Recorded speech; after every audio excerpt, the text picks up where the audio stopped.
Watchers. Yo tout le monde, c'est Red, j'espère que vous allez bien. Aujourd'hui, nouvelle vidéo avec le père Calvin. C'est moi. Et du coup, c'est les Watchers. Et du coup, vidéo un peu spéciale. On a vu les retours Les retombées. les retombées d'une de nos vidéos qui a bien fonctionné sur notre chaîne. La discussion sur le retour de RDJ qui n'a pas fait l'unanimité, loin de là. Très loin de là. Et du coup, ça nous a encouragé à faire des petites discussions un peu Sur tout et n'importe quoi. Sur tout et n'importe Voilà, quoi. Encore sur du MCU, visiblement. On est encore sur du MCU. Alors apparemment, le MCU est un univers connecté. Apparemment, on n'est pas sûr On ces n'est pas dernières sûr, années. voilà, parce que depuis Endgame, c'est vrai qu'on a eu pas mal de projets, séries, films. Est-ce que le MCU est toujours aussi connecté ou pas qu'avant Endgame? Et c'est ce que nous allons tâcher de voir. On va essayer de répondre à la question, décortiquer tout ça. Du coup, les Watchers ont dressé une liste de personnages, de caméos ou d'apparitions, de retours dans chacun des projets depuis Endgame. Donc voilà, les deux Far From à Deadpool et Wolverine. Deadpool et Wolverine. Donc ce Exactement. sera une liste très spoiler. Donc, Exactement. Et si vous n'avez pas vu les films, vous avez vu, au pire, vous êtes déjà spoilé. 2019 quand même, Ouais, tu vois. Donc voilà, petite subtilité sur cette liste de personnages. Je prends l'exemple d'un film de Iron Man. Si vous regardez Iron Man 2, fort logiquement, il y a des retours de personnages comme Happy Hogan, Pepper Pot. Donc ce type d'exemple ne sera pas sur cette liste. En revanche, je vais spoiler un personnage. L'Abomination, par exemple, qui fait son retour dans Shang-Chi. Là, du coup, à juste titre, on peut analyser la chose puisqu'il fait son retour. Voilà. Donc caméo ou personnage qu'on n'a pas vu depuis très longtemps et qui réapparaît. Voilà. C'est parti. Et allez, let's go. Du coup, on commence par Far From. Yes. Et je voudrais signaler aussi à ceux qui nous regardent que Calvin, je lui en ai pas parlé, du coup, il y a que moi qui ai dressé la liste. Donc comme vous, il va être pris sur le fait. Mais ça va, fait on est des fanboys du MCU, donc voilà, je sais très bien de quoi il va parler. Du coup, petite liste, on va commencer par un projet qui est le premier projet qui est sorti post-Endgame, donc Spider-Man Far From Home.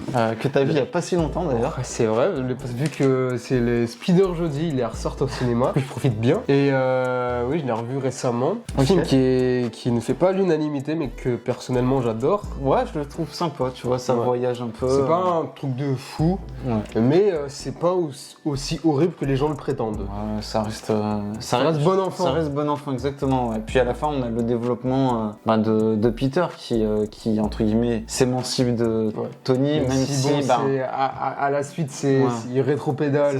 C'est dommage, mais toute la scène à Londres, elle est super intéressante où il a son Spider-Sense. Et du coup, premier personnage qui passe sous le radar des Watchers, Talos, du coup, qui du coup après eu son apparition dans Captain Marvel la même année. Voilà, et la même année. Et puis là, il revient sous les traits de Nick Fury. Donc est-ce que nous, le but justement de cette liste, c'est de vous dire si on valide ou pas le personnage? Est-ce que du coup il intègre l'univers connecté? Est-ce que c'était judicieux de le faire venir ou pas? Alors du coup, qu'est-ce que t'en as pensé de Moi, je trouve que ça justifie la non-compétence de Nick Fury. Ça commence. Non, c'est un grand mot, mais ça justifie le fait que Nick Fury soit aussi confiant envers Mysterio. Parce qu'un vrai Nick Fury, tu penses qu'il aurait eu des doutes, il aurait enquêté, etc., etc. Alors que là, c'est vrai qu'à aucun moment il se dit il vient sur deux mecs, on lui vient de je sais pas qui, et puis voilà. Donc voilà, après, du coup, c'est cool parce que c'est sorti la même année, tu vois. Donc là, on va y revenir durant cette vidéo, mais ça fait référence à un film qui est sorti au début de l'année, donc Captain Marvel, donc c'est pas mal. Et après, certains ont dû voir ça comme une blague, mais moi, justement, ça justifie le fait que Nick Fury n'était pas aussi Nick Fury que d'habitude. Moi, c'est vrai, parce que depuis Winter Soldier, il faisait plus vraiment d'apparition. Il y a l'ère d'Ultron où il arrive à la fin, et puis sinon, le père Nick Fury, on le voit dans la scène post-générique d'Infinity War, puis à l'enterrement de Tony, mais vraiment c'est léger. Et tout ça, et c'était pas lui. Donc voilà. Est-ce qu'on le valide ou pas? Est-ce que ça? Moi, je le valide. On valide, allez. Talos, on valide du coup. Bonne apparition. Même si du coup, on y reviendra sur Secret Invasion. Où au final, en fait, son apparition ne sert pas à grand chose malheureusement. Donc voilà. Maria Hill, du coup, qui était sous les traits du coup de l'épouse de Talos. Donc Maria Hill, c'est vrai que c'était un personnage assez redondant des premières phases. Ça avait un peu perdu de vue. Et au final, ça fait partie de l'univers connecté à l'ancienne, j'ai envie de dire. Donc c'était cool de la revoir. Voilà, pour rajouter du lore, quoi. Donc on valide Maria Hill ou pas? Bien sûr. Je me rappelle de sa scène où je vous couvre. Même si c'était Soren, du coup, l'épouse de Talos. Donc on valide, voilà. Pour l'instant, de bons personnages. Ensuite, Riva. Alors, est-ce que tu te souviens de qui est Riva? Non. C'est le scientifique qui était anciennement l'assistant d'Obadiah Stein dans le premier. Je savais pas qu'il avait un nom, tu vois. Bah du coup c'est Riva et du coup il fait un caméo et justement là on a de l'univers connecté. Caméo du coup, moi je dirais une apparition. Ouais, plus qu'une apparition quand même. Et là du coup bah toute la mesure univers connecté prend son sens là-dessus où on nous rappelle un personnage carrément du premier film pour faire le lien entre Mysterio et l'univers de Tony Stark. C'est ça. Riva on valide. Je valide à moitié parce que l'univers de Tony Stark prend trop de place sur celui de Spider-Man. Oui c'est vrai. Ouais. Après ça c'est un autre débat. Mais je valide à moitié. C'est bien de ramener des gens. Moi je l'avais complètement mais voilà, perso. C'est pas lui le problème, c'est le contexte, etc. Mais le fait de faire appel à un très ancien personnage que tout le monde a oublié, même moi tu vois, je vais te dire, tu vois, je l'ai noté. Au final ça apporte du lore à l'univers de... Et ça fait sens aussi avec Iron Man. Puis Civil War parce qu'on voit que Tony... il présentait ses lunettes là au début de Civil War, donc ça fait sens. Et enfin, bah, je l'ai noté quand même. Happy Hogan, même s'il était déjà là dans Homecoming, donc ça faisait sens. Donc voilà. J'appelle pas ça. Non, c'est un perso d'Iron Man qui est devenu un perso de Spider-Man. Donc ça, on valide parce que du coup ça fait sens avec ses apparitions. Voilà pour Far From. Donc mine de rien, on a quelques personnages intéressants.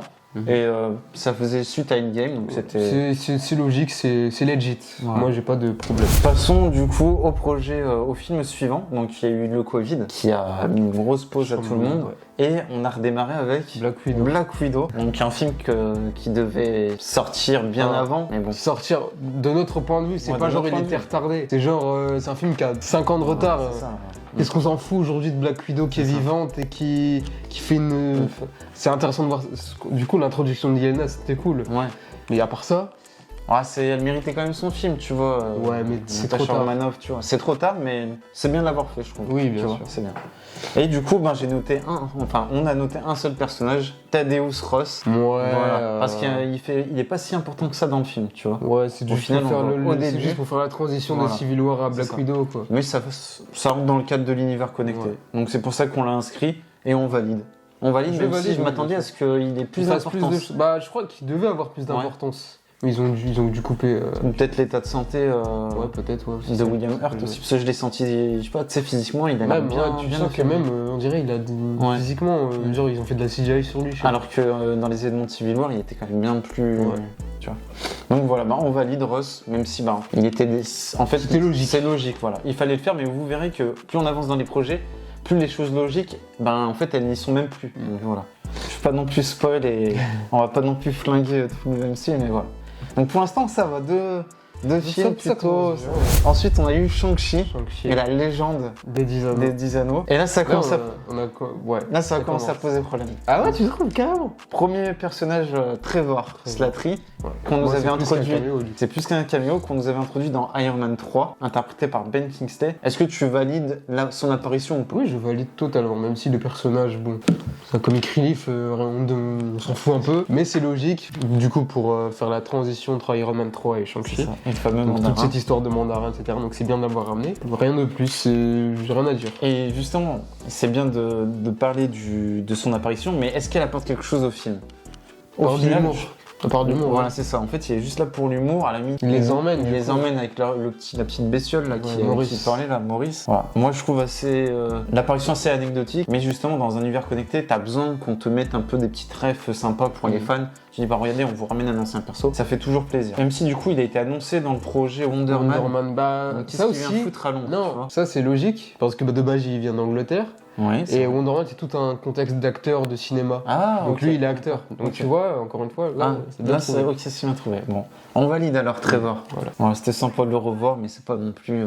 Il a un peu pris. Enfin, il amène le côté ridicule un peu. C'est pas fini pour ce film, j'imagine. C'est pas fini parce que du coup, on a noté Wong.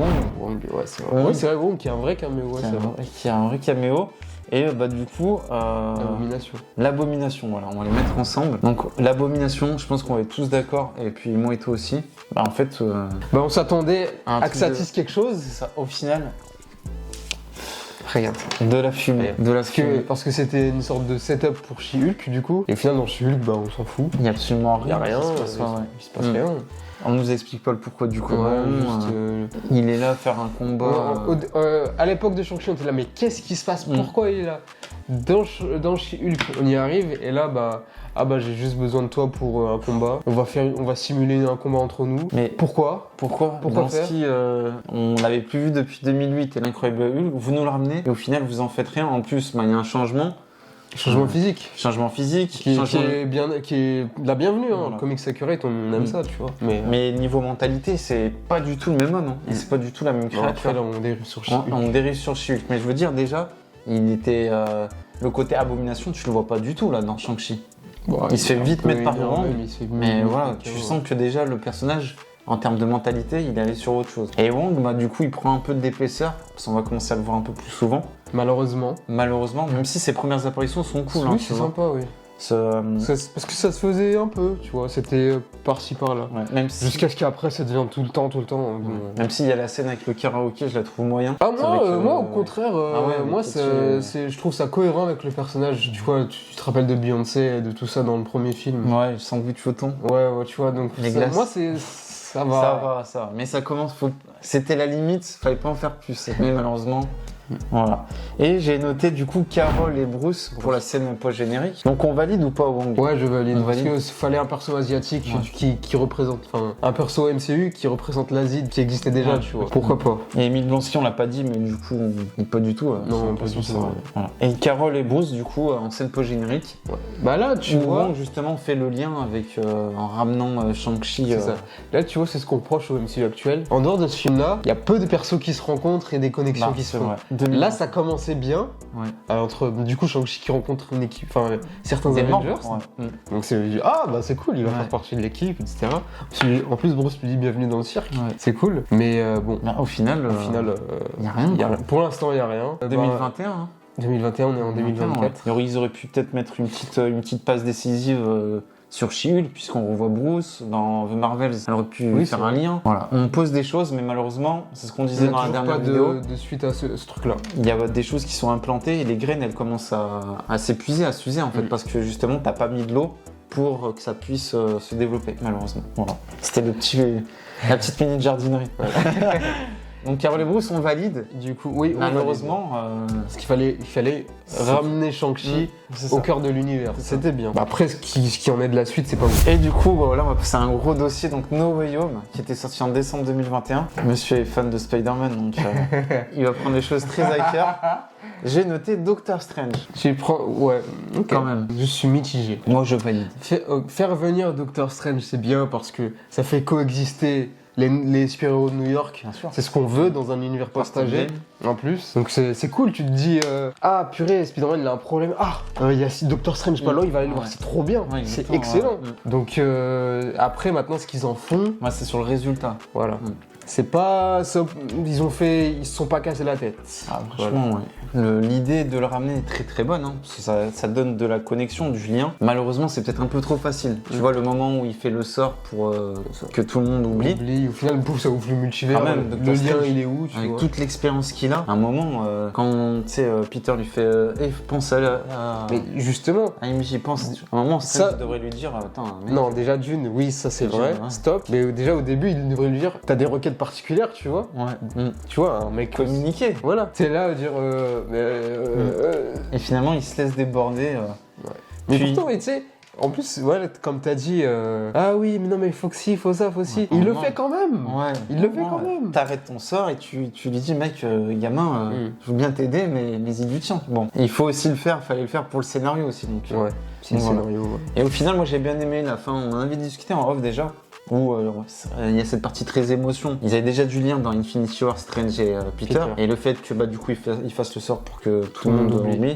Il y a quand même de l'émotion, tu vois. Parce que Tom Holland, il joue bien là, à ce moment-là. Il lui dit, Peter, il veut que tout le monde l'oublie. Et du coup, il y a Doctor Strange, il dit, les gens qui t'apprécient, qui t'aiment, nous, on va tous t'oublier. C'est ça. Tu vois, il s'inclut dedans. Mais il y a ce petit jeu entre monsieur tu vois.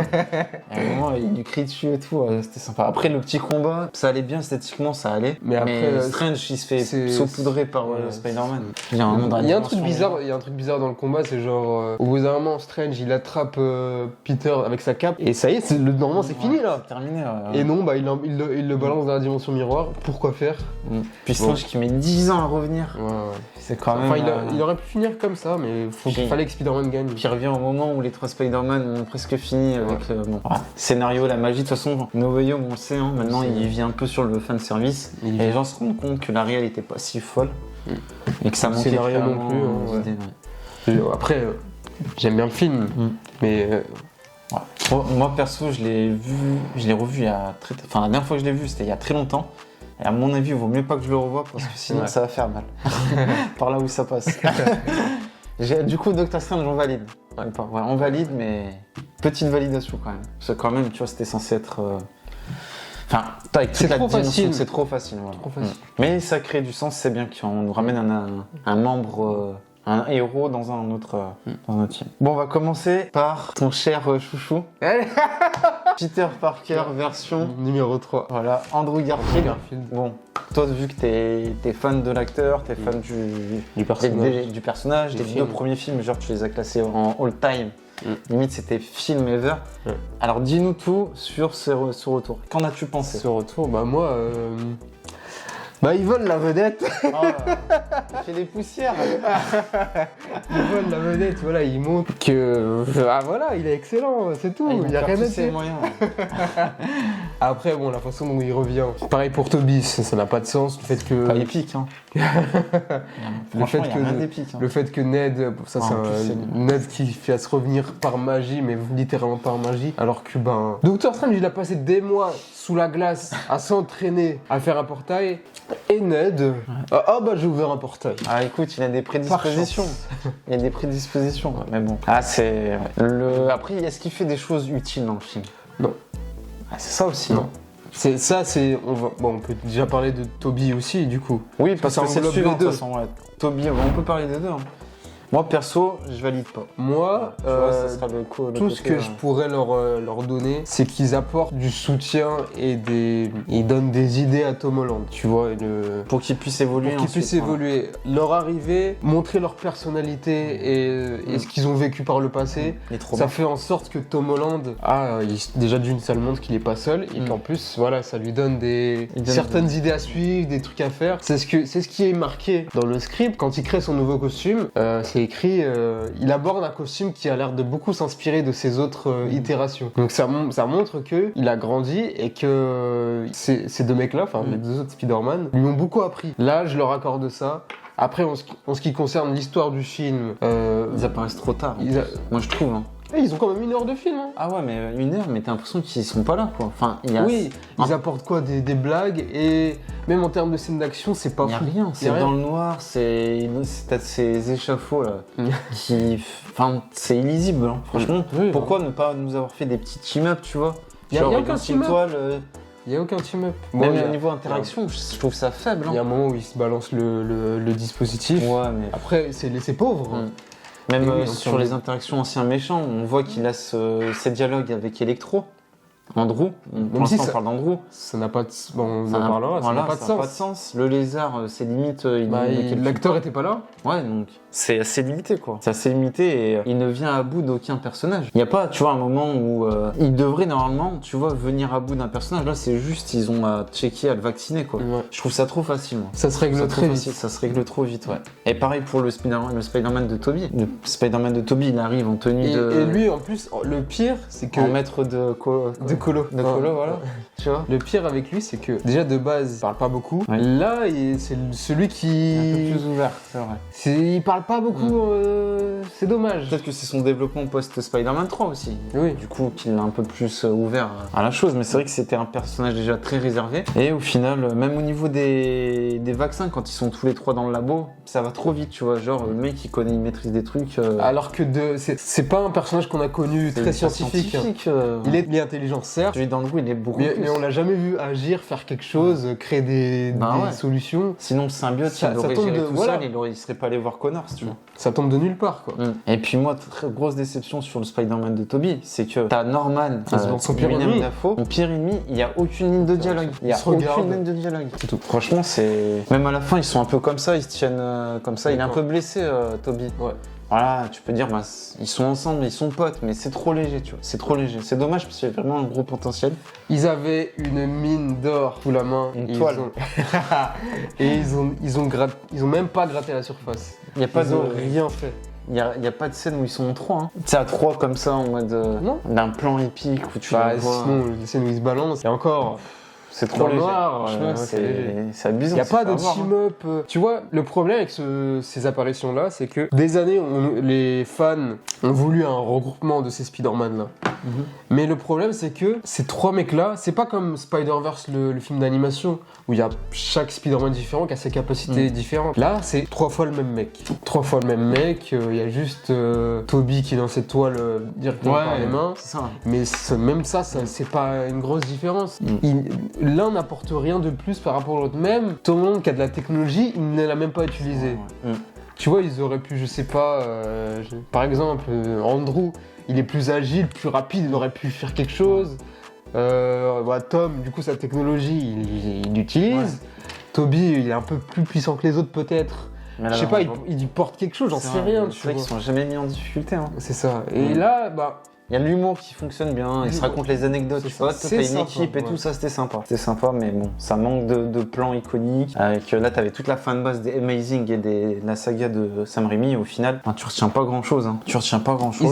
Ils étaient là, ça fait plaisir de les voir. Sans plus. Voilà. Donc, je suis content de les avoir vus, parce que ça fait quand même un film où t'as les 3 Spider-Man, c'est jamais vu aussi. Tu vois. Mais au final. Et c'était la première fois qu'on voyait ça au cinéma. Je parle pas en tant que Spider-Man, mais en tant que film multiverse, Ça crée de la connexion. Voilà, ça crée de la connexion. Mais ça crée de la connexion pour en créer sans avoir du palpable derrière, tu vois. Donc au final, moi je valide pas, parce que je suis des années plus tard, je suis exigeant et je suis en droit, tu vois, de dire que voilà, ça m'a pas plu. Non, mais oui. Malgré leur présence qui m'a fait plaisir. La présence fait plaisir, après ce qu'ils en font, ça fait pas plaisir. Toi, même toi, en tant que fan hyper. Mais pour moi, même si j'aime beaucoup le film, objectivement, c'est le moins bon des films de tout, je vais dire. Ah ouais? Oui, je suis jamais ressorti d'un film Spider-Man autant mitigé que celui-là. Ok. Donc on va continuer, peut-être faire un peu plus vite parce qu'il y en a pas mal. Du coup, Osborn. Osborn, du coup. Qui est le vrai méchant du film pour le vrai méchant du film. William Dafoe impeccable. Il arrive avec toute son expérience, toute sa passion, tu vois, du premier film d'ailleurs. Tu sens qu'il est toujours aussi investi dans le personnage, tu vois. Je pense que ça lui a fait plaisir de le réincarner. 20 ans après. Mais par contre, la scène où il détruit le masque, là je fais ok, merci, au revoir. Pourquoi? Ouais, j'ai pas compris non plus. Il est là entre 2 murs, tu vois, à côté d'une poubelle, il accroche son truc. Justement, créer un truc, tu vois. On avait la scène mythique du miroir dans le premier Spider-Man où on avait un peu la face obscure. Là, il prend le caillou, une brique.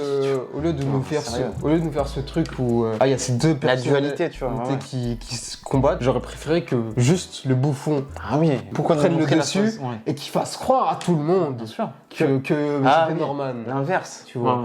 Ça aurait été incroyable. Du coup, il aurait gardé le masque et on aurait eu le costume parfait, Comics Accurate, le masque. La tenue violette, impeccable, mais bon, malheureusement. Au final, non. Norman revient, mais c'est juste pour faciliter le scénario. Il vole du pain. Ça, des donuts. Des donuts. Ce truc-là, ça te pète. Parce que, une fois tu le fais, et derrière. Non, mais sérieux, respectez le personnage. Moi, j'ai pas de problème avec ça. Mais c'est abusé. Pourquoi tu voles du pain? Moi, je l'aime quand il est le bouffon, Osborn, quand il est vicieux, tu vois, il est manipulateur. Tu le vois en plus, son expression faciale, elle est incroyable quand il joue le bouffon, le méchant. Toute la scène à l'appart d'Happy est incroyable. Mais le truc, c'est que la scène finale, déjà, ils reviennent tous à la Statue de la Liberté parce qu'il a eu le message. Ils ont eu le message à la télé, c'est ça? Je trouve ça ridicule. Genre, vas-y, viens, je suis là-bas. C'est Peter qui a dit alors qu'ils auraient pu très bien faire leur vie et le truc c'est qu'en gros Peter il les menace d'appuyer sur le bouton le bouton de la boîte. C'est pour ça qu'ils veulent récupérer la boîte pour la détruire. Et il n'y a aucune scène de combat parce que lui en plus Norman il apparaît après tout le monde, c'est le dernier méchant à arriver et au final il n'y a aucune scène physique. Du coup c'est avec Tom Holland à la fin. Mais encore une fois, John Watts crée un truc avec les 3 Spider-Man et franchement ça aurait été une dinguerie, bouffon face aux 3 Spider-Man. Ça aurait pu être le meilleur film qui existe, mais genre littéralement. Littéralement, c'est vrai. Comic book movie qui compte. Mais on se retrouve avec le minimum. À la fin, il me fait tellement de la peine. Il est là tout seul. Tu vois, pendant que tout le monde disparaît. Mais tout le monde. Ils sont laissés de l'homme sale, ça fait 1 heure, il attend sur la torche de la statue. Ça fait 1 heure, il attend. Le lézard, il est entoilé, non? Je pouvais. Non, même lui, il est tout nu en plus. Ouais, il est à walpé. Il est tout nu, il attend. Bref. Il est nu comme un. Comme un lézard. Bref. Nu comme un verre. Donc voilà, on a ce combat avec Tom Holland qui est sur le papier qui aurait pu être exceptionnel, mais John Watts ne s'est pas filmé. Je retiens plus la scène de baston dans l'appart. Dans l'appartement. Et encore, c'était pas... C'est pas le bouffon, quoi, pour moi. Voilà, bon, on valide pas, du coup, Osborn, en fait, on va peut-être rien à valider, hein. Parce ensuite, on a Otto. Otto, première apparition stylée à l'autoroute, là. Là, je me suis dit, ok, le mec, il arrive. Ensuite, voilà, toute la partie technologie, là, je trouve qu'il y a des mal amenés. Tu vois, le fait qu'il soit resserré, enfin, que Peter puisse le contrôler, le verrouiller, et ça, par contre... C'est un fashion faux pas là. Ouais. Non, mais sérieux. Hein. C'était trop facile. Tu verrouilles, c'est trop facile. Ouais. Il est là comme ça, en plus, il le ramène à la cave là, la cave de Strange. Il lui dit son prénom, les trois, ils sont morts de rire. Alors que il y a quoi les mecs, vous êtes chez Doctor Strange, le mec, qu'est-ce que Otto Octavius, c'est normal. Bon après il redevient gentil quand même. Il redevient gentil parce que justement ils essayent de le guérir entre guillemets. Mais je le trouve très cartoonesque. Ouais, c'est vrai. Il fait très méchant de dessin animé. Ouais. C'est dommage. À la niche, le caniche. Ouais. Bon, Otto, on valide pas. Hein. Non, non plus. On valide pas, même avec le Spider-Man de Tobey, il n'y a rien qui est créé. C'est bien dommage. Ils ont une petite interaction. Ouais, mais nous, on voulait une interaction avec Norman. Ah oui. Avec Tobey et Otto, ils ont pas de relation. Hein. Ils ont pas de relation, contrairement à Norman et. Ouais, si, quand même, un peu. Hein. Parce qu'il y a des scènes ils se sont croisés une fois dans la vraie vie. Ah non, t'abuses. Au début. À un moment, il l'invite chez lui, je crois. Oui, au début. Ah ouais. C'était une journée. Ouais. Après, après, Otto, il va le retrouver pour kidnapper MJ. Oui. C'est tout. Ouais. C'est vrai. Bon, on valide pas Otto. Ensuite, on a Electro. Electro, je l'ai trouvé. Moi, j'ai pas aimé Amazing Spider-Man 2. Faut qu'il le revoie, il l'a pas revu. Il l'a pas revu. Electro, forcément, Jamie Foxx, je le trouve beaucoup plus à son avantage que dans Amazing 2. Bah, pour le coup, c'est pas le même. Pourtant, on nous fait comprendre que c'est le même, mais le gars a changé de look, de personnalité. C'est plus le même mec, mais je le préfère là. Ouais. Et moi, je le valide du coup là. Tu le valides? Je le valide parce que c'est bien, on amène la technologie Stark, tu vois, à Electro. Tu vas moins valider parce qu'il n'a pas sa place dans le film. Ah, il fait un peu en trop, mais... Non, parce que le sortilège, il fait venir ceux qui connaissent l'identité de Peter Parker. Ouais, mais lui il n'a jamais connu Peter Parker. Merde. Putain, c'est cri d'incohérence. Tu vois, il ne sait pas qui c'est. Pour ça qu'à la fin, quand... Je l'ai vu qu'une fois, Amazing, c'est pour ça que ça... Okay. Pour ça qu'à la fin, quand il voit Andrew, t'as jamais fait gaffe que c'est la première fois que les deux, ils interagissent? Je me rappelle plus d'Amazing. Ok, c'est lui dit, j'ai toujours cru que t'étais noir. Bah oui, parce qu'il l'avait jamais vu avant. Ouais, donc oui, c'est vrai. Ça confirme le fait que... Donc déjà, incohérence. Ouais. Mais en soi, tu vois, pour quelqu'un qui n'a plus vraiment de souvenir de Amazing 2, je le trouve à son avantage. Il est mieux là. Je trouve qu'il apporte le côté drôle, mais pas ridicule pour le coup. Même si niveau puissance, on est très réduit. Très loin de par rapport à... Ouais, bah là, on avait un dieu littéralement. Et on se retrouve avec un... Pourtant, on dit dans le film, il est plus puissant avec la technologie Stark. Je trouve pas. C'est un salarié d'EDF. Littéralement. En plus, il a le truc jaune. Ouais, j'aime bien moi ces interactions avec les autres personnages aussi. C'est juste un arme, mec. Juste un arme, tu vois. Bon, moi je valide, du coup toi non, parce que ça fait totalement... Ok. Ensuite, Flint, Marco. Moi je valide pas. Si l'acteur n'est même pas là. Déjà, il n'est pas censé être antagoniste comme les autres. Oui. Il a la rédemption à la fin de Spider-Man 3. Et en plus, on nous fait comprendre au début que... Enfin, on peut suggérer que Peter, que Tobey Maguire et lui soient plus ou moins devenus amis. Parce qu'à la fin, il dit « Peter, tu te souviens de moi ?» etc. Comme s'il y avait un lien entre les deux. On peut suggérer qu'ils se connaissent un peu plus que Spider-Man 3, tu vois. Mais, il est méchant. Il est méchant pour être méchant. Voilà. Même à la fin, à la fin, Tom Holland lui dit « T'inquiète, on peut t'aider. » Non, je m'en fous. Mais il y a ta fille. Il y a ta fille qui t'attend. Qu'est-ce que je... Même aussi quand Tom Holland, quand le bouffon vert reprend le contrôle, il s'enfuit. Pourquoi? Il a pas d'objectif, il a rien, il est juste là pour être là. Ensuite, on a le lézard, Connors. C'est le moins bon des films. C'est le moins bon. En plus, on nous le présente en mode c'est Doctor Strange. Il l'a mis dans la cave, donc on l'a pas vu. Personne l'a vu. Donc déjà, ça commence mal. On le voit quand le Doctor Strange lance son sortilège. On voit sa silhouette. Ouais, mais c'est trop peu. C'est rien. Et puis en interaction avec le Spider-Man d'Andrew. Salut Docteur Connors. Bonjour. Peter. Voilà, il y a juste ça. Peter. Bon, moi on valide pas. Non. Ensuite, Eddie Brock. Parce qu'il faut parler de la scène post-générique. Même eux. Les cailloux. Même eux, ils ont pas validé. Même eux, ils ont pas validé parce qu'ils l'ont dehors. T'es en train de lui dire qu'un mec avec cailloux. Non. Et si on se baigne à poil. Et vous payez. C'est la chemise, hein. C'est vrai. Vous payez 15 balles, voire plus, pour voir 1h30, 2h de ce mec-là, mais ça va pas. Vas-y, lâche le symbiote et barre-toi. Merci. Merci, voilà. Marvel Studios, mais encore, Inès essaye avec Venom 3. Si vous avez vu notre watch réaction, vous savez qu'ils vont essayer de rattraper les wagons, mais le train il est déjà parti. Bref, on valide pas. Même eux n'ont pas validé, personne valide. Et on finit du coup avec Matt Murdock. Je l'ai mis parce que du coup c'est la version Netflix. Et sympa, je valide. Même si, encore une fois, c'est trop facile. C'est trop facile. Ah bah t'inquiète, ils ont rien contre toi. Et c'est fini. L'histoire, tout le procès, tout est fini avec une phrase. Alors que c'était censé être le twist, tu vois, du précédent film. Tout est réglé comme ça. Ouais. Bah même après il y a le petit questionnement avec Happy qui lui aussi va être poursuivi par rapport à Stark Industries. Bon, à voir ce que ça va amener. Est-ce que ça va amener quelque chose? Parce qu'il lui dit que c'est pas sûr, tu vois. C'était sympa de le revoir, tu vois, Charlie Cox. Bien sûr, et c'était la première fois qu'on le revoyait dans le MCU. Donc c'était bien. Donc voilà. En plus, ça peut teaser un futur team-up entre les deux. Justement, la brique. Comment vous avez fait ça? Pas qu'avocat, non, je suis un excellent avocat. Et c'est là que Peter était prêt à réceptionner. Ouais, il s'est dit, mais. Il est aveugle. Avocat, mais qu'est-ce qui se passe? Qu'est-ce qui se passe? Ah, il y a un truc qui se prépare. Mais moi, je veux mon team-up. Bref. En tout cas, du coup, il y a de la connexion, donc c'est bien. Mais la connexion s'arrête à un film. Tu vois, c'est-à-dire que là, il n'y aura pas de... Ça s'arrête à No Way Home. Il n'y aura pas de répercussions, à part pour Matt Murdock. Mais... Ensuite, du coup, on continue sur les caméos à foison. Doctor Strange 2 qui est sorti en mai 2022. Et on commence avec Wanda. Alors, Wanda, je l'ai mis. Ah, ok. Parce que, du coup, de base, elle n'est pas dans l'univers de Doctor Strange, mais les événements de WandaVision font qu'elle apparaisse dans ce film. Et j'ai envie de dire, c'est limite la meilleure connexion, le meilleur caméo apparition d'un autre perso qu'on a eu depuis Endgame. Est-ce que tu me rejoins là-dessus? Oui, complètement. C'est le seul arc qui s'est terminé dans cette... commencé et qui s'est terminé. Donc moi, j'apprécie totalement. C'était un truc qu'on attendait en plus. On la trouve talentueuse. Ouais. Non, franchement, je trouve que c'est l'une des rares actrices du MCU dans un rôle MCU à te dire putain, ah ouais, quand même elle a du talent, tu vois. Alors que vraiment, il y a des mecs qui sont là, ils jouent bien, tu vois, ils se font plaisir, mais tu dis pas ouais, la prestation elle est folle. Là, tu peux dire. Donc, du coup, on a un vrai développement de personnage, ça crée du lien, c'est ce qu'on veut dans le MCU, de la connexion, de l'interaction avec d'autres personnages. Elle fait du sale du début à la fin, même si ses motivations. Voilà, on se demande. Tu cherches tes enfants, mais tu cherches pas Vision. Tu cherches pas Vision et je sais pas, genre. Après, elle est possédée par le Darkhold, donc ça pourrait justifier ça. Ouais, ça l'affecte. Mais oui. Ouais, elle fait du sale, la camartage là, elle est folle cette scène.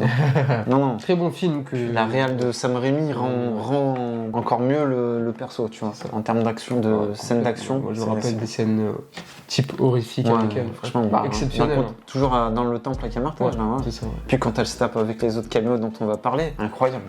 Non, vraiment. En plus, ça clôturait bien l'arc, mais bon, on va le continuer, donc à voir dans les prochains projets si justement la connexion... Vision, on verra. Voilà, on verra. Du coup, Professeur X, Univers 838, moi je valide. Moi je valide. On valide. Hein. Ouais, Professeur X, on valide. Ces films-là, tu vas tous les valider. Okay. Tous les valider. Parce qu'ils sont là, ils sont pas là pour rien. Il y a du contexte. Ils apportent des explications et pour une fois dans un délire multiverse, on voyage dans d'autres univers, on découvre de nouveaux personnages, de nouvelles terres. Donc c'est pas mal. Et du coup, on découvre les Illuminati. Professeur X. En tête d'affiche, Professeur X, donc joué par Patrick Stewart. Ouais. Même si c'est pas le même que la saga X-Men. Mais ça fait plaisir. Avec le thème. Avec son fauteuil Ouais. C'est plus un fauteuil, c'est un lit. Puis il apporte tout le contexte Illuminati et le background de ces caméos avec... il y a carrément une scène, bon, vous allez me dire ça dure 30 secondes, mais il y a la scène à Titan, tu vois. Et juste ça déjà, bah, ça t'apporte des choses. Tu te dis, les mecs, ils sont posés, tu vois. Contrairement à Deadpool et... Voilà. Donc on valide. Je valide totalement. C'est l'un des rares personnages qui a confiance en Doctor Strange. Bah après, il voit dans sa tête, donc forcément, il sait qu'il est de bonnes intentions. Mais bon, il y passe encore roulette. Ouais, toujours. Faut toujours qu'il meurt. Donc on valide. Ensuite, on a Captain Carter. Donc même si c'est sa première apparition, mais c'est un caméo du coup. De What If. Et bah on valide encore. Oui. Il fait du sale. Fallait faire ça toute la journée. Ouais. Elle a un rôle important dans cette équipe. J'ai bien aimé sa team-up sur la fin avec Captain Marvel. Donc c'était bien. Même si les morts sont trash. Oui, bah. Ces personnages. Ensuite, Maria Rambo. Ouais. C'est elle qui survit. À la fin, il reste Captain Marvel et Carter qui se tapent. C'est la dernière à rester en vie. Voilà. Donc validé, voilà. Ensuite, on a Black Bolt. Donc ça, caméo de zinzin. Parce que c'est le même mec que la série éclatée que personne n'a vu. Ouais, les Inhumains. Ouais. Et contrairement à la série, tu l'as vu ou pas? Moi, je l'ai vu et... Là, du coup, il est en 2 minutes de développement, il est mieux que... Parce que c'est lui qui tue le Doctor Strange de l'univers des Illuminati. Et il a une puissance... Enfin, déjà, son costume, sa présence fait... Oula, le mec, il rigole pas, tu vois. Même s'il meurt. Mais c'est le premier qui meurt. D'ailleurs, d'une façon horrible, tragique. Mais on valide, voilà. Ensuite... Je te laisse. Et l'homme le plus intelligent au monde. Il apparaît. Reed Richards. Les 4 fantastiques. John Krasinski. Voilà. Le fancast. Le meilleur fancast de l'histoire qui se réalise. Premier membre des Fantastic Four à mourir. Ouais. Et apparaître dans le MCU. Du coup, on valide. Totalement. Elle est là. Il est leader, il apporte du contexte sur son histoire à lui, sur les répercussions que la présence de Wanda peut avoir dans son univers. Il explique tout. Nickel. Impeccable. On voit juste son bras qui se détend. Ouais. C'est dommage de ne pas l'avoir mis un peu plus en difficulté. Tu vois, ça aurait été cool. Mais bon, c'est aussi pour montrer le côté puissance de Wanda.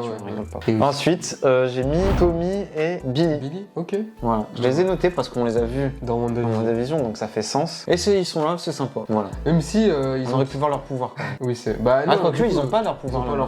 C'est parce que c'est des. Oui. Moi, je valide pas. Non, si je valide. Au contraire, je valide. C'est juste que le fait qu'ils ont quel âge? Ils ont 10 ans peut-être. Ouais, c'est vrai. Ils agissent comme des bébés. Je sais pas. J'ai peur. C'est rien. Va faire ton lit. Ça apporte le côté un peu touchant. Ouais, non, ça va. Je plaisante. Enfin, c'est un vrai truc, mais c'est pas grave. Il y a une réplique quand Wanda et Strange discutent. Et je sais plus c'est quoi. Il lui dit Strange. Alors c'est pas les mots pour mot que je vais vous dire, mais en gros il dit vous n'avez pas le droit d'utiliser votre magie. Et je crois qu'il dit genre toutes les mères ont ce pouvoir. Tu te souviens un peu de cette réplique ou pas? Oui. Et je la trouve super touchante cette réplique. Alors c'est pas celle-ci, mais il y avait une interaction comme ça où elle faisait référence à ses enfants et je trouvais ça touchant et ça apporte du contenu, donc connexion validée. Moi j'ai. Toi aussi? Ouais. Et j'ai mis Thanos. Ce mine de rien, c'est un caméo. On le voit. Mais ça apporte du lien, tu vois. Oui, on aurait pu nous expédier comme on fait actuellement. Ouais. On a vaincu Thanos. Montre-le nous. Là pour le coup ils l'ont montré. Donc on peut pas. Tu vois, c'est pour ça qu'on l'a mis. Thanos, on valide son apparition parce que du coup ça rajoute du crédit à leur histoire. Sûr, tout à fait. Voilà. Ce qui ne sera peut-être plus le cas plus tard. Donc voilà, Doctor Strange 10 sur 10 pour ce qui est des caméos. Ouais. Et ça a servi à quelque chose, c'était pas que du fanservice. Yes. Ce qui n'est pas le cas pour d'autres films. Et notamment, je pense que toi aussi tu le considères comme le pire film du MCU. On a eu Thor, Love and Thunder. Alors du coup, c'est pas des caméos, mais vu qu'il y a des anciens persos qu'on n'a pas vus dans le Ragnarok, du coup on les a notés quand même. Et on va commencer. Les gardiens? Ouais, je les ai notés. Enfin, les gardiens, tu vois, je les ai notés. Mais j'ai commencé par Jane Foster. Jane Foster qu'on avait vu dans les 2 premiers Thor, on l'a pas vu dans Ragnarok. Donc elle fait son apparition ici. Et c'est logique qu'on en discute parce que du coup c'est un retour. Voilà. Qu'est-ce que t'as pensé du retour de Jane Foster? Ouais, Tita. Secours. La meuf, elle se donne son nom. J'ai envie de faire des gestes obscènes. Elle se donne son nom elle-même. C'est comme si Andrew il s'appelait Amazing Spider-Man tout seul. Bref. Alors, on adapte un arc des comics où elle est malade. Super. C'est un thème très dur. Et au final, on la voit même pas transformée. Franchement, c'est un crachat. Je le prends comme un crachat. On la voit même pas déjà prendre le marteau en main. La première transformation, on la voit pas. Ensuite, suite, elle apporte pas grand-chose au final. Non. À part rendre jaloux, une histoire d'amour, quoi. Même si c'est le titre du film. Oui. Mais moi, je trouve qu'elle apporte pas grand-chose. Il y a 2-3 scènes skis, justement, on parlait de team-up. Ben là, il y en a, contrairement à No Way Home, avec Valkyrie notamment. Mais voilà, je valide pas du tout parce qu'au final, c'est un retour pour faire du retour. Gênant même, très gênant, oubliable. De toute façon, elle meurt à la fin.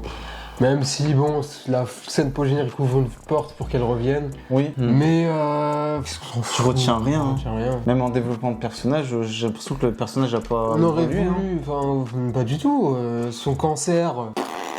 J'ai pas compris déjà le fait que t'aies les pouvoirs de déjà d'une problème. Pourquoi t'as l'apparence de Thor? Thor, quand il prend son marteau, il se transforme pas en lui-même. Ouais. Tu vois, c'est un truc qui. Ouais, mais parce que tu sais, il y a la fameuse phrase de Odin qui recevra le pouvoir de Thor. Mais pourquoi t'as le physique de Thor? Tu vois, c'est vrai qu'il y a le passe de cancérose. À biceps surgonflé. Ouais. Mais bon après ça vient des comics, du fait que quelqu'un qui prend le marteau, du coup lui il devient Thor littéralement. Okay, oui. Mais du coup là ça n'a pas de sens dans l'MCU vu que Thor est une personne qui existe et que là bon si vous voulez.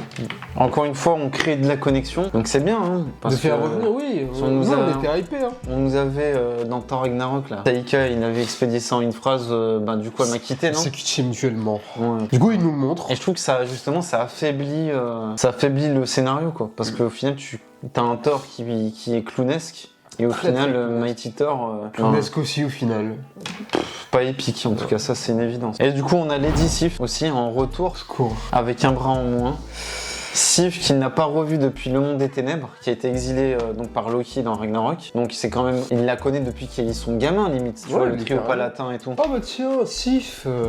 Déjà elle prend contact sur le vaisseau des gardiens. Des gardiens. Non mais déjà. Ouais. Non je pense juste que c'est un appel à l'aide général. Ouais. Et c'est les gardiens. Tu sais les gardiens souvent c'est comme ça, ils répondent à des appels par-ci par-là, tu vois.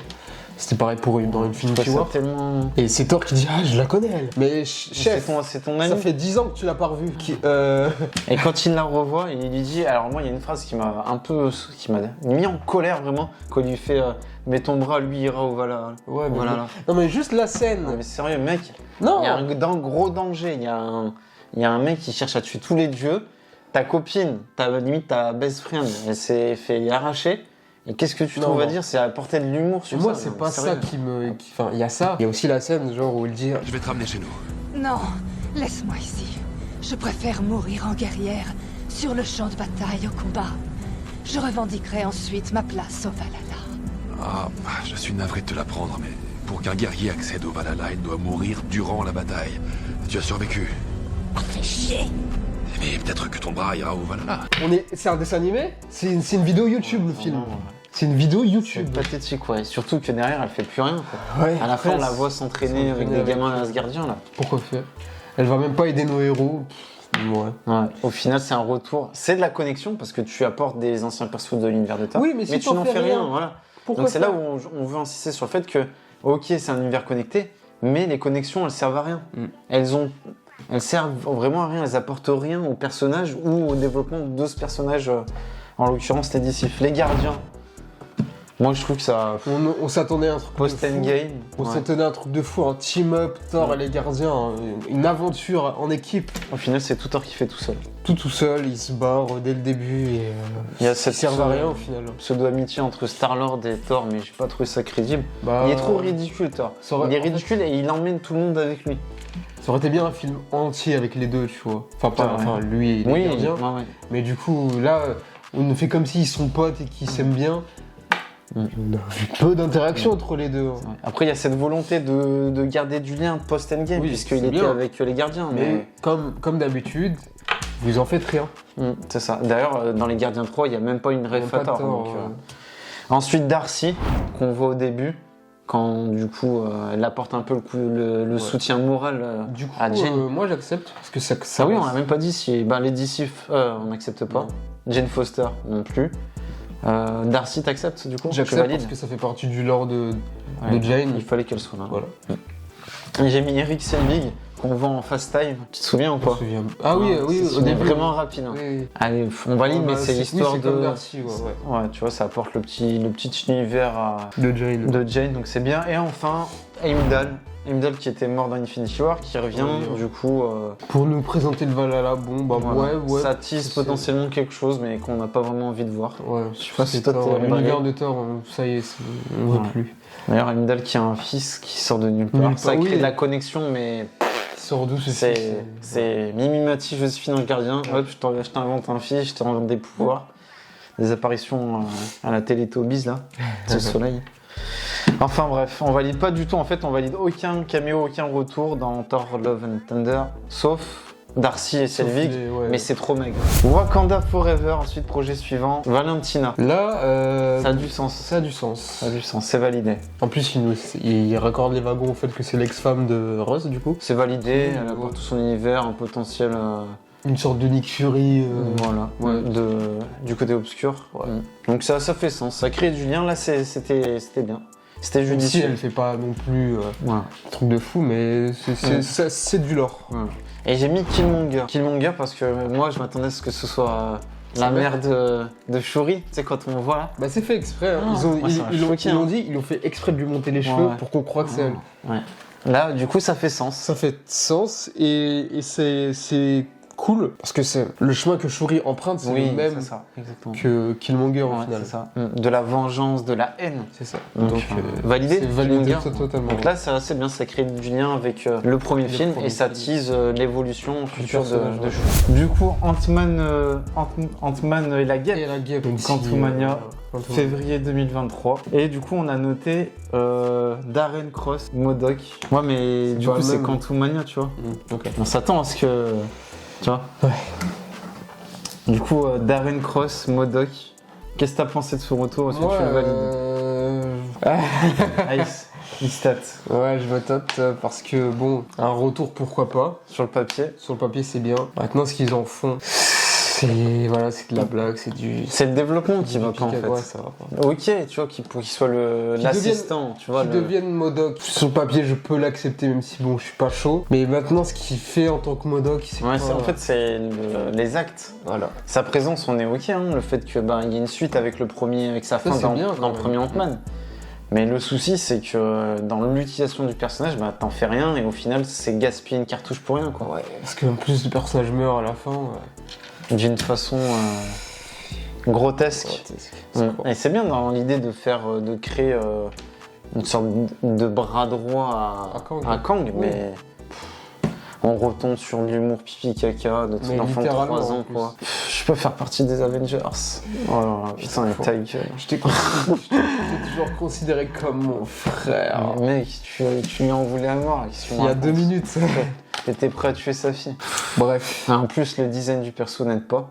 Donc, je me rends compte que le design du jeu, Avengers, c'était mieux que celui du film. Bref. En plus, il y avait cette haine avec Hank.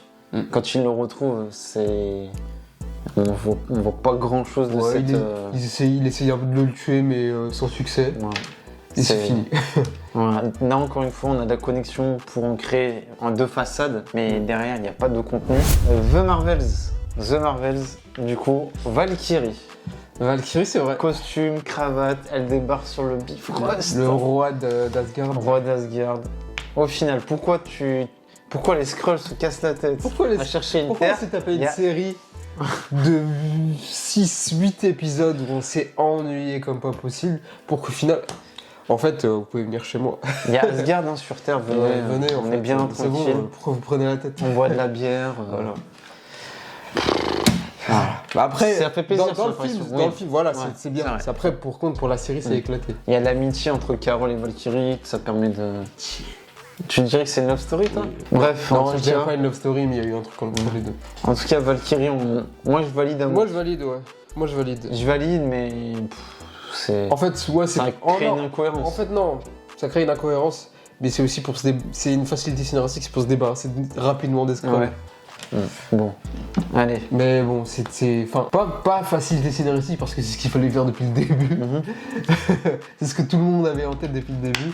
Mais bon, si on n'avait pas eu la série, au calme.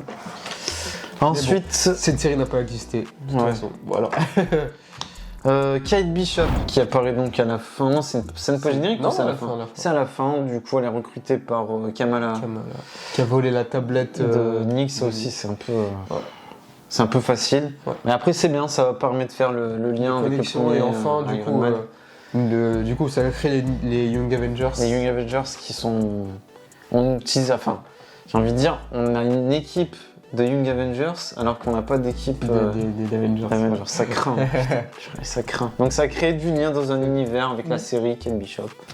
Même si ça sort un peu de nulle part, t'as l'impression que juste Kamala elle veut se faire des potes plutôt que... Tu sais, c'est pas comme... Tu sais, les Avengers se sont réunis parce qu'il y avait une menace en question. Là, c'est... Ah, tu sais qu'il y a d'autres jeunes comme nous, bah viens, on se réunit, on fait des trucs. Ouais, c'est un peu forcé. C'est un peu comme tout, en fait. Tout est forcé, rien n'est organisé. C'est au fil du... Tu pourrais croire qu'elle débarque dans la rue, bah tiens, viens. Oui, vraiment, littéralement. Du recrutement à la sauvette. Et du coup, la scène post-générique de The Marvels qui nous donne deux nouveaux persos. Hank et puis... Hank McCoy, le fauve. Même personne, enfin, en tout cas, c'est l'acteur. C'est le même acteur. On sait pas encore si c'est le même perso. Mais en tout cas, voilà, un X-Men. Un X-Men et Binary aussi. Donc, en une autre itération de Maria Rambeau. C'est ça. Donc, plutôt validé là. Ah oui, là, ça crée de la connexion. Là, on était là. Enfin, le MCU avance. Enfin, il se passe quelque chose. Tu vois. Mais là, on a de la bonne connexion qui fait avancer les choses, qui est validée. Ouais, complètement. On se demande ce qui va se passer, on espère que ça va se régler vite. Et puis du coup passons au dernier film que nous avons eu récemment, Deadpool et Wolverine. Donc on va commencer par Elektra. Qu'est-ce que tu as pensé de son retour? Est-ce que c'est logique? Est-ce que... J'ai rien à dire. Ouais. J'ai absolument rien à dire. Il y a rien. Il y a rien et elle est là comme les autres. On va se battre un petit peu et voilà. Il n'y a pas de... Contrairement à Doctor Strange. Il n'y a pas d'aide morale au personnage, il n'y a pas de contexte sur eux-mêmes. En fait, on peut englober tout le monde. Hein. Là, on a Elektra, Blade. Gambit, c'est un cas à part pour le coup. Moi, je le mettrais. Parce qu'il raconte un peu son passé, en disant j'ai pas eu des parents. Limite, il est né dans le néon. Là. X-23 et Johnny, voilà, la torche. Pyro, j'ai noté aussi Pyro, Dents de Sabre. Ah, tous en fait, tous, le crapaud, Happy, comment ça s'appelle là? Azazel, qui c'est Azazel. Bref, toute la bande de Hulk et Thor, mais c'est plus des caméos. C'est pas des caméos, voilà. C'est des images réutilisées quoi. Et en gros, Elliot et tous ces personnages en fait dans Deadpool et Wolverine, ils sont là pour être là, sans avoir de justification ni de background. Et c'est ce qui, pour moi, c'est dommage. Il y avait tellement mieux à faire. Moi, je dirais juste Happy, qui, sans lui, il n'y a pas de film en vrai. Ouais. Enfin, je veux dire, sans l'entretien, il n'y a pas. Référent entre guillemets. Sans l'entretien du début, Deadpool n'est pas dans l'état où on le retrouve aujourd'hui. Tu vois, donc. Ça mais tous les autres, Azazel par exemple, c'est des silhouettes. Il aurait pu très bien, il a le don du coup de se déplacer. Pourquoi il ne se déplace pas là où le QG de Elektra, Blade... Après, il savait pas du coup. Ah mais quand même, le mec il a la capacité de se téléporter. Mais de toute façon, tous, ils auraient pu. Bref. Et contrairement à ce qu'on disait sur Doctor Strange 2, malheureusement on a des caméos. On nous explique plein de choses. Il y avait un tel qui était ici, on a fait ça, on a fait ci, et vous ne montrez rien. Vous ne montrez rien. C'est dommage. Le plus important dans tout ça, Wolverine. J'ai beau l'adorer dans le film, tout ce qu'on nous raconte sur lui, c'est bien, mais fallait montrer. C'est vrai. Il fallait montrer pour qu'on ait du... Même si on a de la chance parce que Hugh Jackman joue extrêmement bien et il nous fait ressentir ce que le personnage éprouve et ça fonctionne. Mais ça aurait pu être mieux. Ouais, bien sûr. Après, il incarne un Wolverine plus bestial, plus aigri, mais au final, ça reste... En fait... On a de l'affection pour ce Wolverine, mais on aurait pu en avoir plus. À la scène où il est au bar et ça attaque les X-Men, tu vois, il fallait nous montrer ça, tu vois. Tu nous les montres là, mais ça aurait été exceptionnel. Et là, enfin bon. Donc voilà. On va passer aussi aux séries, du coup. WandaVision, du coup. On a noté Darcy et Jimmy Woo. C'est validé. C'est validé, ouais, parce que tu ramènes... Ils ont des choses concrètes à faire. Bah oui, complètement. Et en plus, tu ramènes des persos complètement différents de chaque côté du MCU. C'est vrai, donc c'est plutôt bon.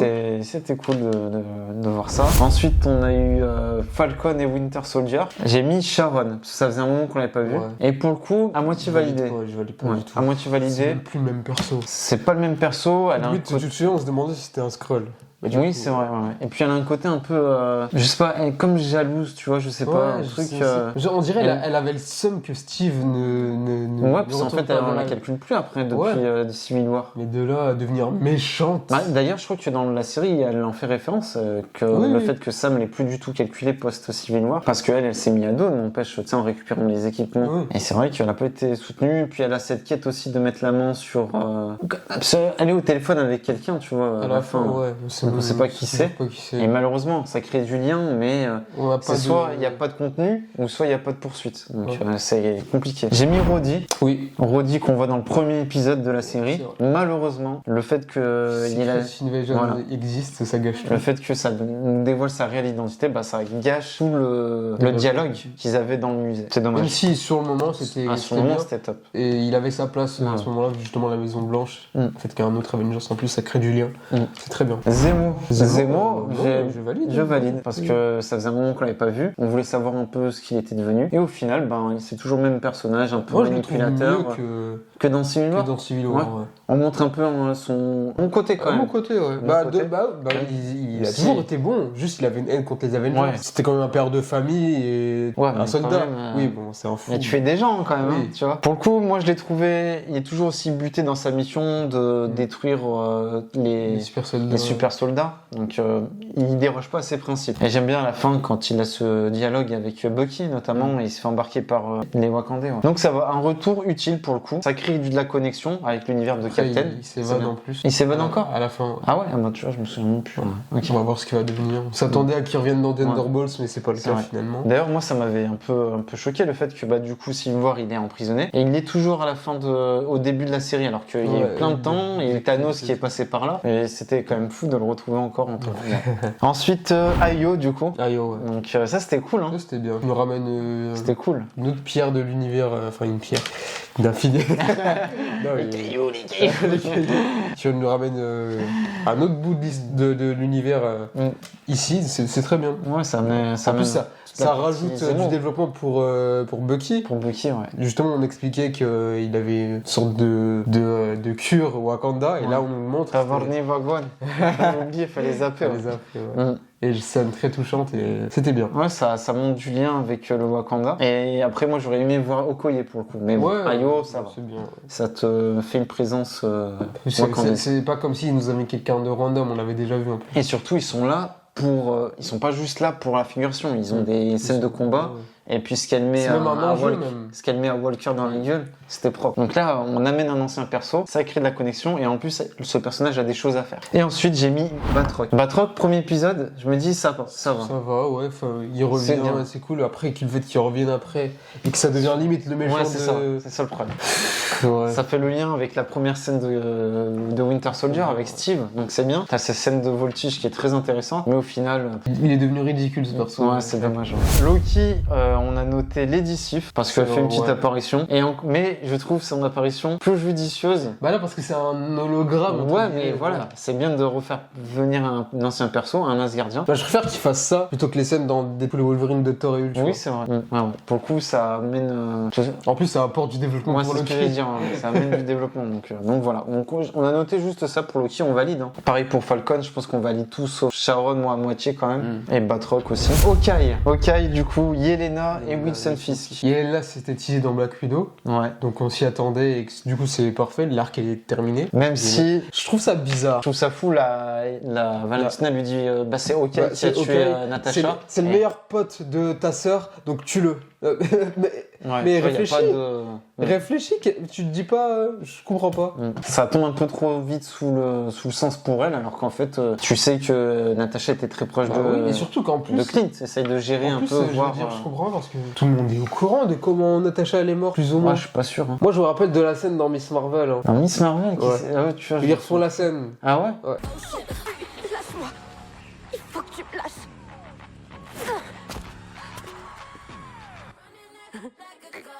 Ah oui, d'accord, je vois de quoi tu parles. Ouais. C'est dans Miss Marvel, ça ? Ouais. Ah ouais ? Ils refont la scène et ça veut dire plus ou moins au courant, tu vois. Okay. Donc, mais même dans tous les cas, tu te poses pas de questions. Ah, c'est lui qui a tué ta sœur. Pourquoi ?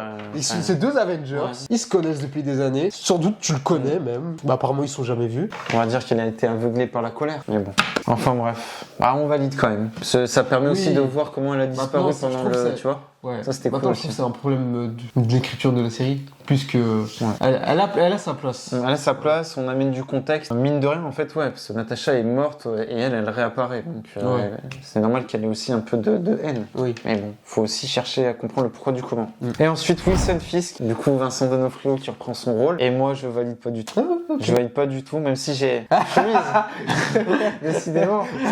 Mais moi, alors ok, on nous tease jusqu'à la fin qu'il y a un grand mais tout. Mais elle est où la confrontation? C'est une série Hawkeye. Montrez-moi Hawkeye face à Wilson Fisk, un minimum. C'est Kate Bishop. Ouais, Hawkeye, c'est les deux. Hein. Ouais, mais on a aucune interaction entre Hawkeye, entre Clint et Wilson. Il a l'air de le connaître, on sait pas. Ça c'est trop. Il a l'air pègre quand il était Ronin, tu vois. D'ailleurs, même ça, le développement, il est pas fou, pas fou du tout. De toute façon, cette série, je trouve. Malheureusement, elle m'a pas marqué les mémoires. Mais toi, du coup, Wilson Fisk, t'étais peut-être moins dithyrambique que moi. Ouais, ça va. Après, maintenant, ce qu'ils en font et son combat contre Kate Bishop, j'y crois pas du tout. Parce que de toute façon, moi, Kate Bishop, c'est un perso auquel j'y crois pas. Genre, je ne peux pas croire qu'une gamine qui a juste fait des concours dans sa vie réussisse à battre des ninjas et des gangsters toute seule. Et en plus, la mise en scène aide pas parce que genre, c'est hyper cuté, on voit pas trop qu'est-ce qu'elle fait et tout. Et en plus de ça, elle se bat contre du coup un Caïd qui est surhumain en plus. Dans Daredevil, dans la série Netflix, logiquement. Et elle y arrive. Okay. Puis même, c'est une série, j'ai beaucoup de mal à y croire à tout ce qui se passe. Même là, bon, ça amène à Echo, mais le fait que du coup il se fasse tirer dans l'œil. Ouais, mais du coup je le préfère dans Echo que là. Alors, moi je le préfère ni non. Franchement, j'attends de voir la série Daredevil. C'est le grand révélateur. Mais je valide pas la connexion, là pas du tout. Miss Marvel. Alors, il faut que je me relise. J'ai mis l'agent P. Clary. Ah, ok. Parce que tu vois qui c'est. Le mec de No Way Home. Ça a créé du lien, mais il prend trop d'importance dans la série en fait. Moi je l'aime bien. Et encore, il est un peu à l'écart. Il est là au début et à la fin. Sur la base, il devait être. C'est le mec de Damage Control. Et c'est un mec du FBI dans No Way Home. Non. C'est Damage Control, t'es sûr? Oui, sûr et certain. Bureau du Damage Control. On a un mandat d'arrêt sur la contre de Peter Parker. Et Spider, je le dis. Ok, mais c'était cool de le ramener. Moi, je trouve qu'il a un peu trop d'importance. Il va aller chercher Miss Marvel. Alors pourquoi tu vas chercher elle et pas d'autres? Bah, on n'a pas vu d'autres du coup. Ah oui, mais pourquoi prendre pour cible une gamine? Parce qu'elle a des pouvoirs. C'est intéressant. De toute façon, les Damage Control dans cette série, je comprends pas leur objectif. Ils sont censés être des gentils. Je sais pas. À la base, c'était juste des mecs qui nettoient dans Homecoming et ils prennent de l'importance. Je sais pas. C'est devenu le shield des enfants. Ouais. C'est limite. Bon, moi je valide, mais ça reste faible. Non, je valide. Tu valides aussi. Et puis j'ai mis Carol parce que c'est la scène post-générique c'est une des scènes de The Marvels. Et à l'époque, on savait pas que ça allait justement, tu vois, donc ça va. Ça crée du lien en tout cas. Ça crée de la connexion. Ça te tease le film. Principe, voilà. Ensuite, passons à un dossier épineux vers Kitwerk.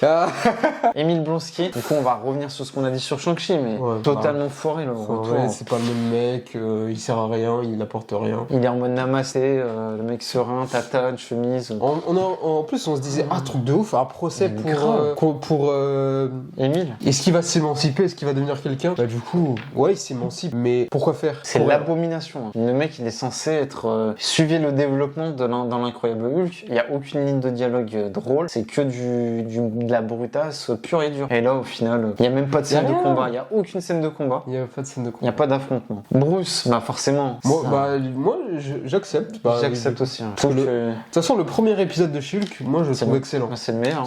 C'est le meilleur. Là, on s'est dit, bonne série.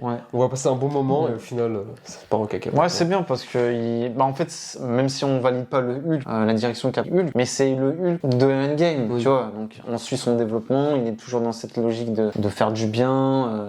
Il cohabite avec les deux entités cohabitent, Banner et Hulk. Donc, ça fait du sens. Ça crée du lien et il fallait Hulk. Là, si tu ne mets pas Hulk dans une série chez Hulk, pourquoi faire? Il aime notre personnage et puis après pour ce qu'il y fait, pour son personnage à lui. Il n'y a pas de menace en fait dans She-Hulk. Tu vois, une menace genre l'abomination qui aurait pu être une menace puis derrière limite tu t'en fais un Thunderbolt.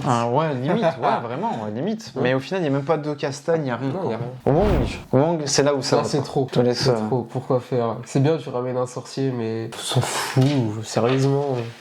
Ils regardent des séries avec des meufs. Est-ce qu'il n'y a pas mieux à faire, quoi? Le mec, t'es sorcier suprême, tu nous fais des actions... Après, c'était pour résoudre une affaire des faux sorciers. Ouais. Est-ce qu'on avait vraiment besoin de lui? Enfin bref. Et enfin, Daredevil. Inutile, hein, Daredevil. Moi, je trouve qu'il... Moi, je valide pas. Il rehausse la série. L'épisode était éclaté. Il y avait que l'épisode 1 et l'épisode où Daredevil apparaît. Et c'est là que tu vois la différence. C'est que... Quand Daredevil il arrive, il explique clairement les choses. Bah, tu vois que déjà que c'est un meilleur avocat que She-Hulk. Et il dit À mon sens, Jen Walters peut utiliser la loi pour aider les personnes à qui la société fait défaut. Et Miss Hulk peut aider les personnes à qui la loi fait défaut. Donc, vous pouvez, si vous choisissez, Être la meilleure dans les deux mondes. Et je trouvais ça intéressant, tu vois. D'avoir les deux visions. En termes de cinéma d'action, c'était pas mal, mais après... C'est limite. Hein. C'est limite, ouais. Mais ça crée de la connexion, mais ça va pas loin, quoi. C'est pour faire plaisir sur l'instant, mais sinon, ça fait pas avancer l'univers, encore une fois. Qui nous fait pas avancer. Il y a Avengers qui arrive. Qui nous fait perdre du temps. Et c'est un perso qui mérite tellement mieux, c'est dommage. Donc Secret Invasion, la grosse déception pour le coup. Pour moi, c'est la pire série en termes d'enjeu et d'attente. En termes de tout, c'était exécrable comme série. On a noté quelques persos, mais Maria Hill. Donc, en fait, on va rien valider, hein, pour tout vous dire. Maria Hill qui se fait zégouiller dès le premier épisode. Un personnage qu'on suit depuis très très longtemps, donc voilà, manque de respect. Tu me débarrasses comme ça. Surtout que tu t'attends à ce que potentiellement il y ait un hommage qui est rendu ou au final rien. Ross qui est là. Un scroll, donc premier épisode. En fait, tu le vois au premier épisode et tu le revois à la fin. Il apporte rien. Vraiment rien. C'est amené, c'est créer de la connexion pour en créer. Non, mais il n'y avait même pas de connexion du coup. Parce que c'était pas lui. Ah bah oui, mais je veux dire, c'est quand même l'acteur qui est revenu. Oui, quoi, bien sûr. Après, du coup, on a Roddy. Qui gâche tout. Qui gâche toutes les connexions possibles. Puisque c'est le Roddy de Post-Civil War, donc il vient de se faire une scoliose par vision. Et du coup, il a zappé, il a tout zappé. C'est même pas lui qui la était mort de Wakanda. Wakanda, rien. Pendant les ellipses, ouais. C'était même pas lui. Quel cauchemar. Franchement, j'ai même plus envie d'en parler là. J'ai envie d'arrêter la vidéo. C'est la connexion. Là, c'est créer de la connexion pour tout détruire. Voilà. On a Talos. Talos, je l'ai mis parce que je trouve que c'est du développement, c'est de la connexion, mais que tu détruis. C'est-à-dire que tu l'introduis dans Captain Marvel. Tu nous fais comprendre que attention, il va avoir un rôle important. Dans Far From, on en a parlé. Il y a The Marvels qui arrive, donc tu peux te dire, oula, Secret Invasion, Talos, il va prendre du galon. Au final, il meurt. Pétard mouillé complet. Il meurt complètement. Il n'y a rien en plus. Il n'y a pas d'émotion. C'est le Skrull le plus connu de l'univers MCU, tu vois, pour les spectateurs. Et tu n'en fais rien. Il meurt en sauvant le président, c'est ça, sur un bord d'autoroute. Son peuple, on n'a rien à faire, vraiment. The Marvels, il n'y a aucune référence à la mort de Talos. Talos qui était très proche de Carol. Nick Fury n'est pas infecté, Carol non plus, rien. Mais moi une ligne de dialogue, mais moi quelque chose, tu vois. C'est abusé. Ouais. Talos, franchement, c'est potentiellement gâché. En plus, j'ai bien aimé le fait qu'ils amènent l'amitié, tu vois. Ouais. Nick Fury et Talos, c'était bien, mais... Ils se connaissent depuis des années, du coup. Mais bon, pourquoi faire? Tu crées des connexions, mais au final... Le développement de sa fille, zéro. Même elle, du coup, à la fin... Est-ce qu'on va la revoir?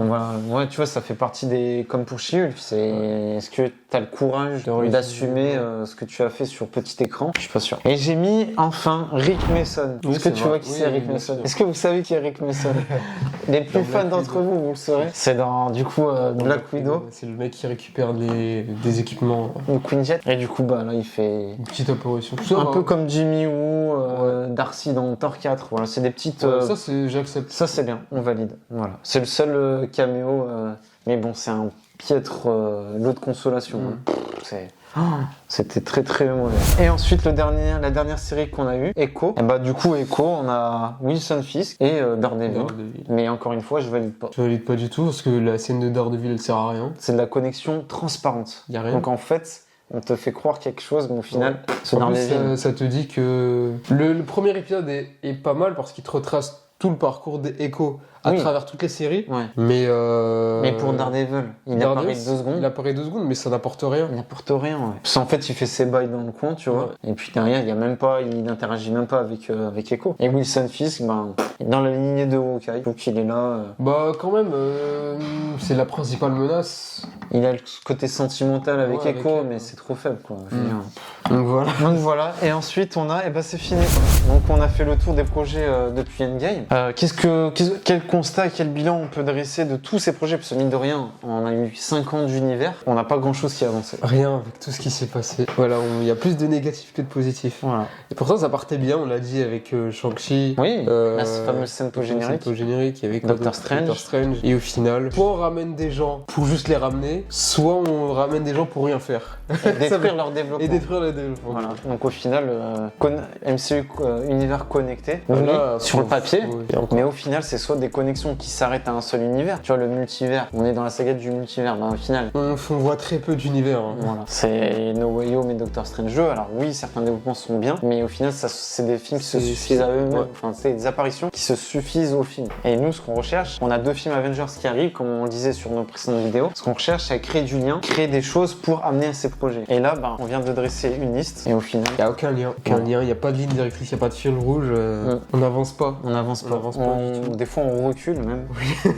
Et quand les projets, et c'est surtout les projets auxquels on s'y attend moins, comme The Marvels, qui développent le truc, et derrière, t'as Deadpool et Wolverine. On s'attendait, c'est la première fois où on aurait pu avoir un lien, enfin une connexion entre le monde des Avengers et le monde des X-Men, et les deux ne se croisent jamais. T'inquiète, je vais le chambouler ton petit MC. Quelques références par-ci par-là, Deadpool au début, tu dis oh, il rentre dans l'univers. Bah ouais, grave. Et au final, il rentre chez lui parce qu'il n'a pas été accepté. Et même quand. Et à la fin, même quand après on lui dit ah bah tu peux venir, t'inquiète, bah il veut plus. Et à la fin, bah non, je suis mieux chez moi. C'est un statu quo, il n'y a rien qui avance. Et on s'aperçoit que justement, il n'y avait pas les séries avant. Là, il y a les séries, mais les séries, ça en va rien. Les séries n'apportent rien. N'apportent rien, et encore, là, on va voir les répercussions des séries avec Captain America 4. On va voir s'ils vont gérer ce qui a été fait dans She-Hulk. Et du coup, Falcon.